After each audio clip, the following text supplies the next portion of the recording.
दोल पूर्णिमा ठारू आरंभ हेब श्रीमंदिर चतुर्पार्श्व संकीर्तन सिंहद्वार में वेदपाठ सह प्रतिदिन संध्यारे ओडगणी महारी नृत्य परिवेषण करा श्रीमंदिर परिक्रमा मार्ग को भिन्न एक आध्यात्मिक परिवेश करने श्रीमंदिर प्रशासन पक्षर स्वतंत्र पदक्षेप ग्रहण कर श्रीमंदिर को आसुवा भक्त मैंने जेभली एक नुआ अनुभूति दे फेरिबे सेथिपाई स्वतंत्र पदक्षेप नियाजाउथुबा श्रीमंदिर प्रशासन पक्षर कहुଯାଇଛି। तेबे श्रीमंदिर कार्यालय में एने एक स्वतंत्र बैठक अनुष्ठित हो जाइछि। श्रीमंदिर उन्नयन प्रशासक प्रदीप कुमार साहू अध्यक्षतार अनुष्ठित यह बैठक में परिचालना कमिटी सदस्य विभिन्न मठर मठाधीश माने उपस्थित थिले। तेबे बैठकर निष्पत्ति अनुसार आसंता दोल पूर्णिमारू श्रीमंदिर परिक्रमा मार्ग में प्रतिदिन सांस्कृतिक कार्यक्रम अनुष्ठित हेब।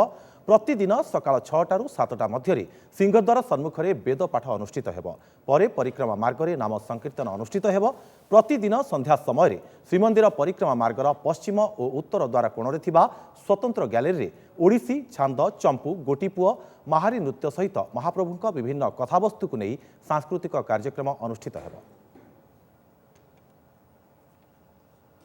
आसंता दोल पूर्णिमा दिन कार्यक्रम आरंभ कर जो प्रथम वेदपाठ आरंभ करूँ आमर सिंहद्वार सामने सकाळ 6 ରୁ 7 मध्य आमर संकीर्तन चतुर्पार्श्व आमर जो परिक्रमा प्रकल्प जे हम और संध्यार आमर भजन कार्यक्रम हम बोली आमर आज निष्पत्ति नहीं जाइए।